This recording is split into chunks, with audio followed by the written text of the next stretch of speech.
Assalamualaikum warahmatullahi wabarakatuh. Perkenalkan, kami dari kelompok 10 yang beranggotakan 4 orang, yaitu Lutfi Azhar Bansir, Kamila Tunisa I Aryani, Imas Karomatul Aulia, dan saya sendiri, Maula Fitriah. Di sini kita akan membahas mubhamat dan gharib dalam Al-Quran.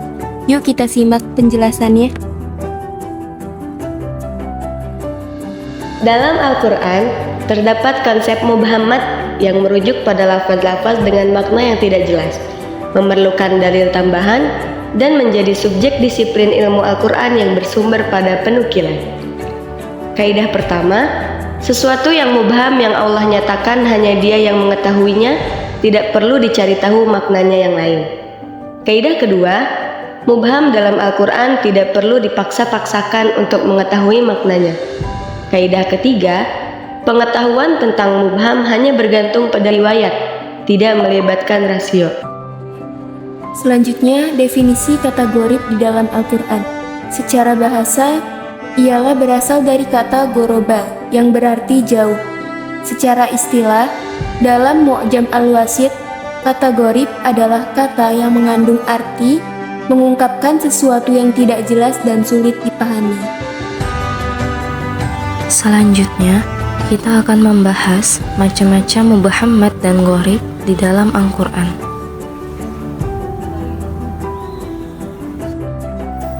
Pertama yang akan kita bahas ialah macam-macam mubhamat di dalam Al-Quran. Imam Suyuti mengklasifikasi mubham menjadi 2 kelompok besar, yaitu yang pertama ialah ayat yang mempunyai arti mubham dari seorang laki-laki, perempuan, raja, jin, 2 orang, atau sekumpulan yang diketahui semua nama mereka. Kemudian yang kedua ialah ayat yang merujuk pada seseorang atau yang jika tidak dimaksudkan kepada umum. Selain itu, ada juga yang menggolongkan mubham menjadi 2 berdasarkan kejelasan konteksnya, yaitu yang pertama ialah mubham yang jelas, dan kedua adalah mubham yang samar.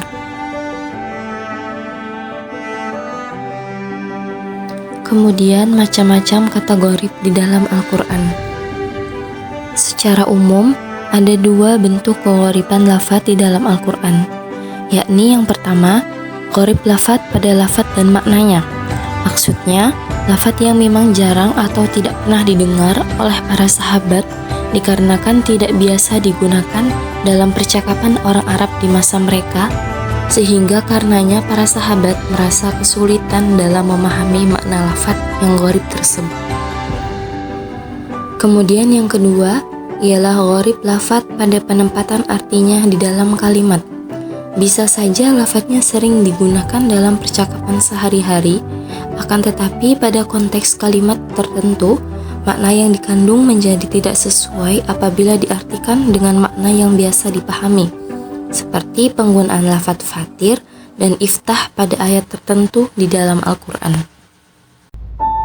Baik mubham maupun gharib memiliki contoh tersendiri. Contoh lafadz-lafadz mubham yang ada di dalam Al-Quran antara lain, yang pertama terdapat dalam Quran Surah An-Naml ayat 23 yang berbunyi, Bismillahirrahmanirrahim. Inni wajadtu imra'atan tamlikuhum wa utiyat min kulli syai'in wa laha 'arshun 'azim. Yang artinya, sesungguhnya aku menjumpai seorang wanita yang memerintah mereka, dan dia dianugerahi segala sesuatu serta mempunyai singgasana yang besar. Dalam ayat di atas, lafaz yang mubham ialah amra'at. Siapakah sosok wanita yang disebutkan dalam ayat tersebut? Sosok wanita yang dijelaskan dalam ayat tersebut tidak dijelaskan lebih rinci. Namun, setelah dibandingkan dari beberapa sumber, bisa diketahui bahwa wanita yang disebutkan dalam Quran Surah An-Naml ayat 23 itu ialah Ratu Balqis yang memerintah kerajaan Saba pada zaman Nabi Sulaiman. Yang kedua, kata atau lafaz mubham bisa berbentuk isim mausul, sifat, atau dhamir. Tidak hanya ditujukan atau menunjukkan subjek, objek, atau tempat. Contoh lainnya yang tidak merujuk pada subjek terdapat pada Quran Surah Al-Fatihah ayat 4 yang berbunyi, A'udzu billahi minasyaitonir rajim. Maliki yaumiddin, yang artinya yang menguasai di hari pembalasan. Lafaz mubham dalam ayat ini ialah hari pembalasan.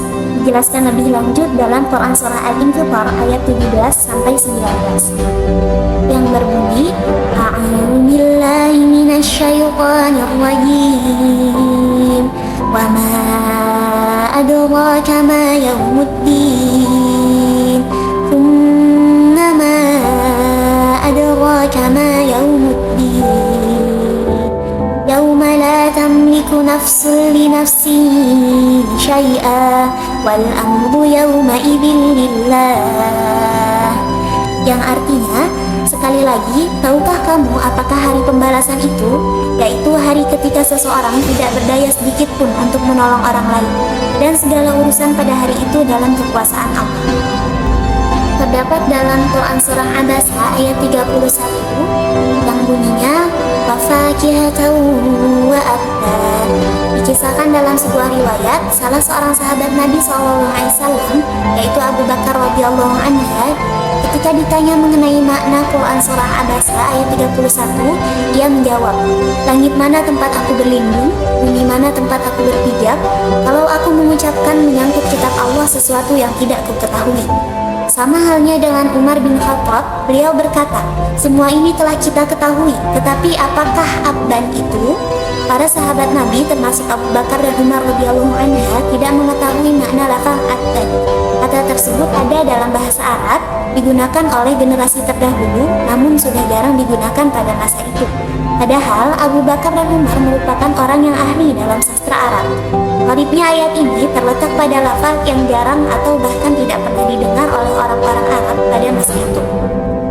Kedua, dalam Quran Surah Fatir ayat 1 yang berbunyi Fatiris samawati wal ardh, Ibnu Abbas radhiyallahu anhu berkata, dahulu saya tidak mengerti makna Fatiris samawati wal ardh hingga dua orang Baduy menemui saya dan keduanya berselisih perihal sebuah sumur.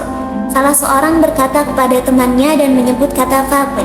Ibnu Abbas kemudian berkata bahwa Fatiris samawati wal ardh bisa diartikan sebagai Badi'us samawati wal ardh, yang artinya pencipta langit dan bumi.